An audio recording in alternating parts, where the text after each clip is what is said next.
99% लोग नहीं जानते श्री राम के वनवास का मार्ग। आखिर श्री राम कहाँ कहाँ रुके, जाने पूरा रहस्य। प्रभु श्री राम को 14 वर्ष का वनवास हुआ। इस वनवास काल में श्री राम ने कई ऋषि मुनियों से शिक्षा और विद्या ग्रहण की, तपस्या की और भारत के आदिवासी, वनवासी और तमाम तरह के भारतीय समाज को संगठित कर उन्हें धर्म के मार्ग पर चलाया।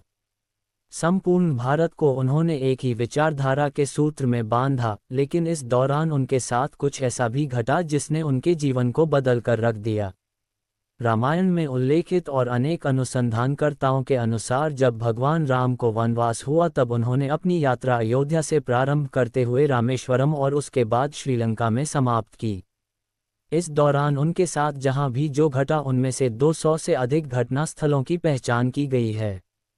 जाने माने इतिहासकार और पुरातत्वशास्त्री अनुसंधानकर्ता डॉक्टर राम अवतार ने श्री राम और सीता के जीवन की घटनाओं से जुड़े ऐसे 200 से भी अधिक स्थानों का पता लगाया है, जहां आज भी तत्संबंधी स्मारक स्थल विद्यमान है, जहां श्री राम और सीता रुके या रहे थे। वहां के स्मारकों, भित्तिचित्रों, गुफाओं आदि स्थानों के समय काल की जांच पड़ताल वैज्ञानिक तरीकों से की। आओ जानते हैं कुछ प्रमुख स्थानों के नाम। 1. तमसा नदी। अयोध्या से 20 किलोमीटर दूर है तमसा नदी। यहाँ पर उन्होंने नाव से नदी पार की। 2. श्रृंगवरपुर तीर्थ। प्रयागराज से 20-22 किलोमीटर दूर वे श्रृंगवरपुर पहुँचे, जो निषादराज गुह का राज्य था। यहीं पर गंगा के तट पर उन्होंने केवट से गंगा पार करने को कहा था। श्रृंगवरपुर को वर्तमान में सिंगरौर कहा जाता है। 3. कुरई गांव। सिंगरौर में गंगा पार कर श्रीराम कुरई में रुके थे। 4. प्रयाग। कुरई से आगे चलकर और राम अपने भाई लक्ष्मण और पत्नी सहित प्रयाग पहुंचे थे। प्रयाग को वर्तमान में इलाहाबाद कहा जाता है। 5. चित्रकूट। प्रभु श्रीराम ने प्रयाग संगम के समीप यमुना नदी को पार किया और फिर पहुंच गए चित्रकूट। चित्रकूट वह स्थान है जहां राम को मनाने के लिए भरत अपनी सेना के साथ पहुंचते हैं। तब जब दशरथ का देहांत हो जाता है, भारत यहां से राम की चरण पादुका ले जाकर उनकी चरण पादुका रखकर राज्य करते हैं। 6. सतना। चित्रकूट के पास ही सतना, मध्य प्रदेश स्थित अत्रि ऋषि का आश्रम था। हालांकि अनुसूया पति महर्षि अत्रि चित्रकूट के तपोवन में रहा करते थे, लेकिन सतना में रामवन नामक स्थान पर भी श्री राम रुके थे, जहां ऋषि अत्रि का एक और आश्रम था। 7. दंडकारण्य। चित्रकूट से निकलकर श्रीराम चने वन में पहुंच गए।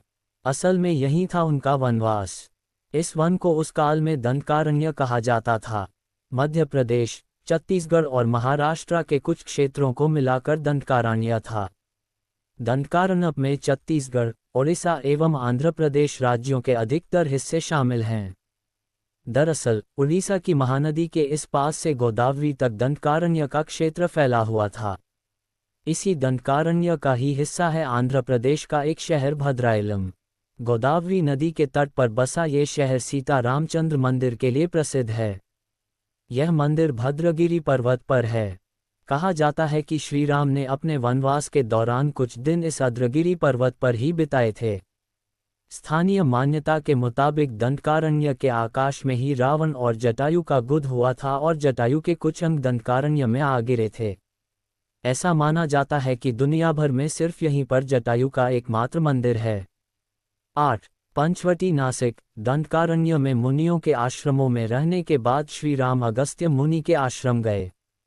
यह आश्रम नासिक के पंचवटी क्षेत्र में है, जो गोदावरी नदी के किनारे बसा है। यहीं पर लक्ष्मण ने शूर्पणखा की नाक काटी थी। राम लक्ष्मण ने सखर व दूषण के साथ युद्ध किया था। गिद्धराज जटायु से श्री राम की मैथिली भी यहीं हुई थी। वाल्मीकि रामायण अरण्यकांड में पंचवटी का मनोहर वर्णन मिलता है।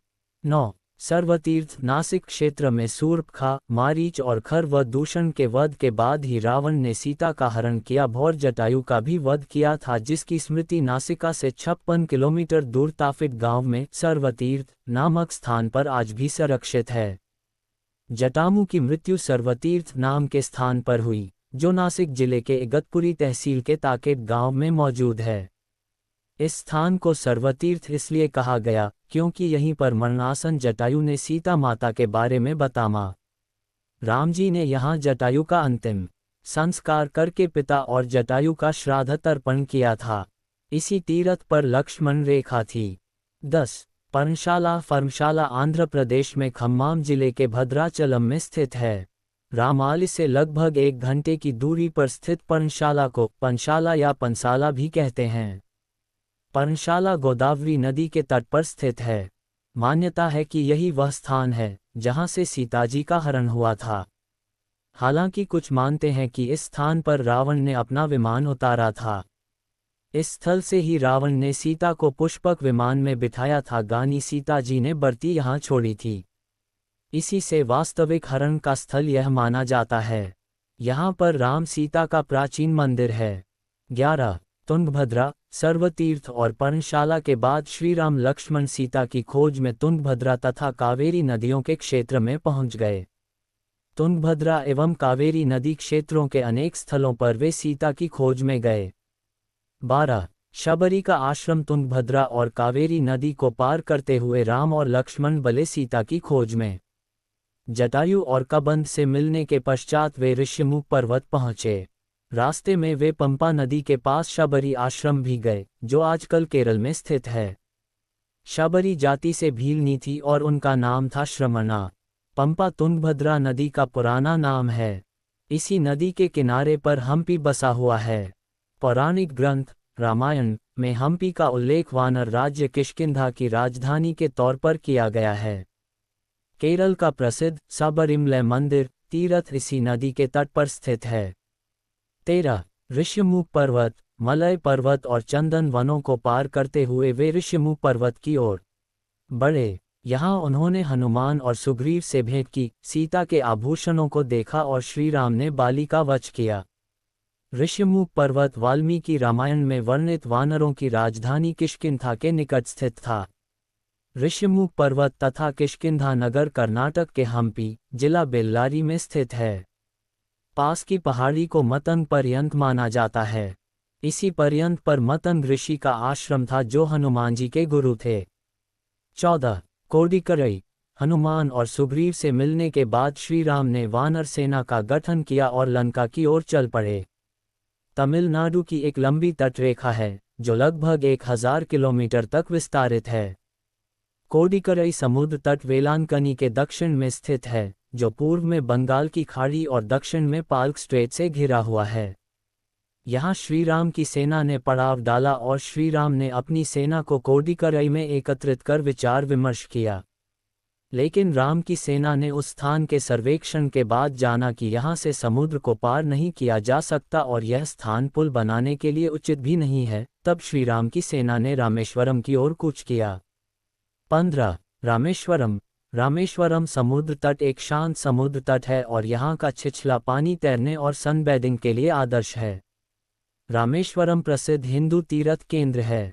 महाकाव्य रामायण के अनुसार भगवान श्रीराम ने लंका पर चढ़ाई करने के पहले यहाँ भगवान शिव की पूजा की थी। रामेश्वरम का शिवलिंग श्रीराम द्वारा स्थापित शिवलिंग है। 16. धनुषकोडी वाल्मीकि के अनुसार 3 दिन की खोजबीन के बाद श्रीराम ने रामेश्वरम के आगे समुद्र में वह स्थान ढूंढ निकाला जहां से आसानी से श्रीलंका पहुंचा जा सकता हो। उन्होंने मल और नील की मदद से उक्त स्थान से लंका तक का पुनर्निर्माण करने का फैसला लिया। धनुषकोडी भारत के तमिलनाडु राज्य के पूर्वी तट पर रामेश्वरम द्वीप के दक्षिणी किनारे पर स्थित एक गांव है। धनुषकोडी पंबन के दक्षिण पूर्व में स्थित है। धनुषकोडी श्रीलंका में तलैमन्नार से करीब 18 मील पश्चिम में है। इसका नाम धनुषकोडी इसलिए है कि यहाँ से श्रीलंका तक वानर सेना के माध्यम से नल और नील ने जो पुल राम सेतु बनाया था उसका आकार मार्ग धनुष के समान ही है। इन पूरे इलाकों को मंत्रार समुद्री क्षेत्र के अंतर्गत माना जाता है। धनुषकोडी ही भारत और श्रीलंका के बीच एकमात्र स्थलीय सीमा है जहां समुद्र नदी की गहराई जितना है जिसमें कहीं कहीं भूमि नजर आती है।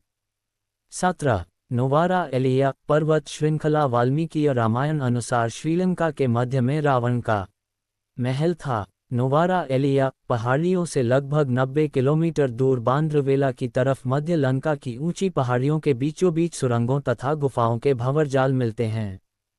यहाँ ऐसे कई पुरातात्विक अवशेष मिलते हैं जिनकी कार्बन डेटिंग से इनका काल निकाला गया है। श्रीलंका में नुआरा एलिया पहाड़ियों के आसपास स्थित रावण फॉल, रावण गुफाएं, अशोक वाटिका, खंडहर हो चुके विभीषण के महल आदि की पुरातात्विक जांच से इनका ही रामायण काल के होने की पुष्टि होती है।